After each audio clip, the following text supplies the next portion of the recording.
Hello there, guys. Just thought I'd jump on.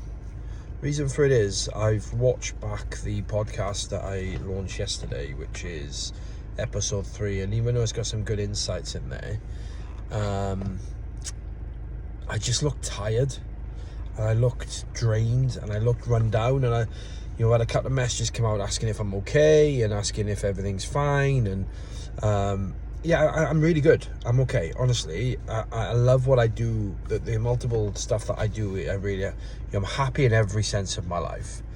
It was just a tough week. It's been a tough week. We all get them. I'm currently sitting in the car waiting for the kids to come out of school. So I thought I'd jump on and have a quick conversation with you because I watched it back after getting the messages going, was it really? But I just look tired. But we all have those weeks. We all have them where you don't 100% feel like the best, or you're giving the best, or anything like that. But what you got to think of is at the end of the day, whether we are giving all that we can give, and if we are, and then we still feel tired, that's okay. It's okay to be tired. It's okay to need some time to yourself. It's okay to take a time off. But, unfortunately for me, it's just not the way my brain is wired. So my brain, even today, I'm spending time with my daughter. She's fast asleep, by the way, at the moment, from the car journey. She's literally sat next to me here, flat out. My brain is not wired to take time off. Like, even today, I have literally been, can I explain it? Working in between being with her. So answering certain emails, I've taken a call, I've spoken to the accountant and little things like that I've done. But it's just the way I am. It's just, I can't, as much as I want to take days and weeks and off on holidays, business just doesn't stop. But I don't think I can't blame the business either. It's me.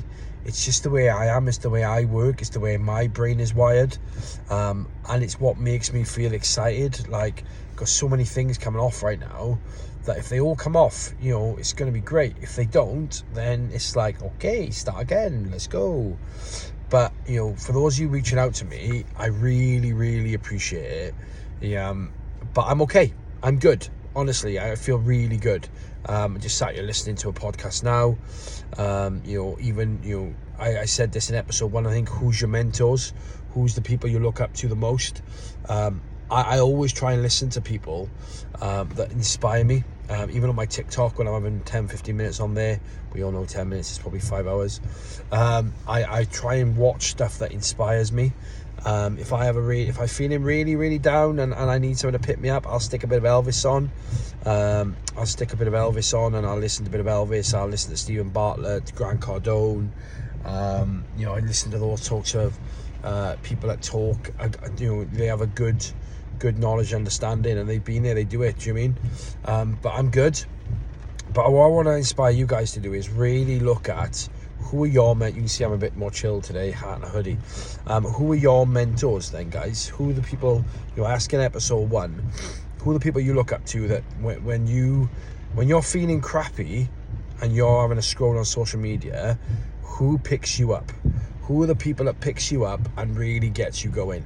Because on the flip side of that, and it's something that I was listening to this morning, but actually really resonates with me, which is why I've jumped on, is on your social media, go through it, right? Go through it and have a bit of a cleanse and have a look and go, the people on my social media, do they pick me up or do they neg me out? And if they neg you out, you need to remove them. Get rid of the negativity on your social media. Because if you don't, it's really going to drain you down. Really going to drain you down. Because without having that, so social media has become a thing where people only put their best lives, living their best lives. Not a bloody thing. You just live your life, right? So all you see is, the great stuff, and you'll see people go, oh, I've just been promoted, fantastic, congratulations. You'll see, oh, I'm gonna cook this for dinner, I'm counting on this thing for Ibiza, oh, I'm going for drinks tonight, oh, I'm living my best life, and then you sit there. Then the problem you got then is you sit there and you contemplate, am I living my best life? Am I truly happy? Why are they having more fun than me? Why are they getting to go out more than I am? And that then makes you question, and then that it sucks the energy out of you. So, I have gone through mine, I'm going to go through mine now, and I'm going to only have people, apart from friends and family, which, you're obligated to have, but here's an answer for them. If your friend and family neg you out and you're fed up of seeing crap from them, rather than remove them, mute them. So you don't have to see stuff, just mute them. Because even that, I know it causes arguments sometimes when you'll do something and you'll think, oh yeah, this person this person that, but I can't remove them because they cause issues. Then don't remove them. All you need to do there is you need to just mute them, get rid of them, and then that way you're not upsetting anybody, but you're not seeing it. And then fill those slots with people that inspires you. So, for me, I love watching Stephen Bartlett. I love watching Grant Cardone. Jordan Belfort is great. But then other stuff, sometimes I'll have some wrestling stuff on mine because it takes me back to when I was younger. You're watching Hulk Hogan come out and rip his shirt off and just say your prayers, eat your vitamins. It takes me back to when I was a kid and when I didn't have any stresses or problems. Elvis will pop up on mine and, I just watch and listen to his voice. But then I'm taking away anybody that's bringing any sort of negativity to my life, because we all have so much to do and so much going on at the moment that the negativity really, really, really saps you. And then on top of everything else you deal with, all the decisions you have to make, all the people you have to deal with, what you're having dinner, what you're wearing, managing your team, having to go to work, hating your boss, everything, then on top of that, and then seeing everybody else is so happy because they're living their best life on social media, really will neg you out. So just get rid of it and only have people on there that pick you up. I use my social now to go on and get picked up. Do you mean? And while we're on that, right, another thing I'm going to flip, we're probably going to turn this into episode 4 to be fair, but we'll call it a bonus episode. On the flip side of that, right, the next thing I'm going to talk about is control what you can control. Like, if it's out of your control and it's in somebody else's control and you've done everything you can do, don't stress about it. Because ultimately, is someone going to die? Is the place going to burn down? Have you done everything possibly in your control? And if you have, screw it. It's not your problem. Do you mean? Because as long as you've done everything you can possibly do, then ultimately, guys, there's nothing more you can do. And as long as you can sit there and in your head and with the face on and go, do you know what? I couldn't have done any more. I physically couldn't have done any more. I've done everything I could. And if you can honestly say that and something is still not going to go right and it's out of your control, why are you stressing yourself out? And why are you really letting it get to you to a point that it's upsetting you and you're making you miserable? That's not fair. So look at the people around you and lean on them. And if it's in somebody else's control, just sit down and say to them, look, dude, where are we at with this? Because it's stressing me out and it's not even my control. And see what their answer is. And if their answer is they don't, they give you an answer and that's their answer, then and the answer still doesn't get an outcome, you've done everything you can do. Because that then seeps into negativity. And then we hate our lives and we hate ourselves, and then we suffer. Then we think we're suffering with mental health then, but sometimes it's not even mental health or anxiety. Sometimes it's just we are feeling rubbish about the situation we're in. I'm looking because she's waking up, so if any noise you'll be here. We got to really make sure that we look after ourselves, because ultimately if you are negative and their life is sucked up to you, it's going to be with your friends, your families, your loved and your kids. And if it's those people that's giving you the negativity, mute them. Don't listen to them, don't talk to them, and just mute them on social media so I'm going to see them, and limit your time with them. Because ultimately, guys, you're going to have to make a really tough choice at some point and get to a grip of, do you know what? You're not really fit for my life anymore, and you don't really work in my life anymore. Even though we're related, I want to see you once or twice a year, but other than that, I'm sorry, it just doesn't work. Or, you know, some of you will be friends with someone you were friends 10, 15 years ago, but you've changed, your life changed, and they're still trying to sap it out of you. Ultimately, at some point, you've got to make decisions, but you've got to cut them loose. You know, I sit there sometimes in my office and I ponder about team. You know, I really like this person, for example. I could say I really like this person, they're really good, but are they giving me, are they doing their best? Do I really think that they are fit for purpose anymore? And you know, are they really right for the role they're in, or are they really right for the team they're in? And it's not even just, I'm not talking about manager, I'm talking about teams in general. Sometimes they can, you go look at them and go, actually, they don't really bring me anything to my team now, apart from they sap the life out of me and my team and this negativity.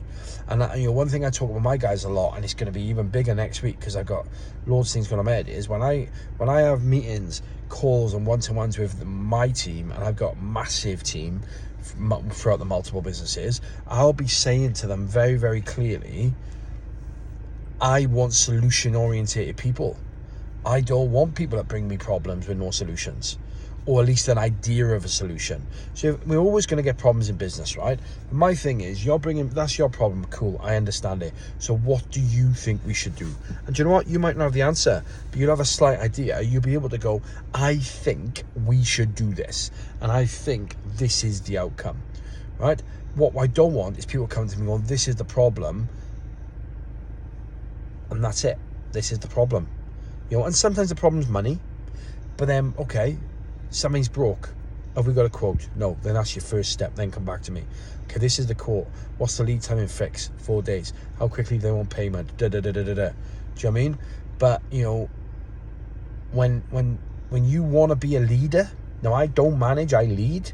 When you want to be a leader, you have to make tough decisions, and some of those tough decisions is you sometimes have to walk into the manager's office, or the boss's office, or the person that owns the company's office, which may be me, or it could be anybody else. But you have to have a very direct conversation with that person. And I always put this out, and this is something I'm going to reiterate next week, is if you cannot come into my office and have an honest conversation with me and be really direct with me and tell me exactly what's going on, to the point whether it's good or bad, you can have that conversation and go, this is a shit show, this is what I think we should do. If you cannot do that with me, from my point of view, if it was my team, I then am going to people, you shouldn't work for me. We shouldn't be in the same company. Because if you can't have the conversation with me of, Lee, this is what is the issue, this is what I need to do. If you cannot do that, you shouldn't be in my team, because there's no trust and there's no opportunity there. And you guys out there need to really look at your team and the people you've got and have the same thing. And ask yourself as well, why can't they come and have that conversation? Now, I know I can look in the mirror and go, everybody can approach me and have a conversation with me, because I may be not happy with something, but I'll always help them find a solution. Where the problem comes is when someone's afraid to speak to you because they won't get support, which I talked about in the last episode, or they won't get any help. But I know my guys, anybody in my team and the team under them will have time for me, because I'll make it for them. Okay, I'm going to stop there, because it wasn't meant to be a long episode, and it's nearly 15 minutes. It was meant to be a bit of a, hi guys, I'm good, I'm fine. But I've now covered leadership, and I've covered trust and other things that I'll probably cover now. We'll call this a bonus episode. Have a great day, have a great week. Episode 4, the official episode 4, will be out next Wednesday/Thursday. Have a great day. Like the socials, like and subscribe, share the video, because do you know what? I only jumped on to get out my head, but I actually feel better now. Have a great day. Bye-bye.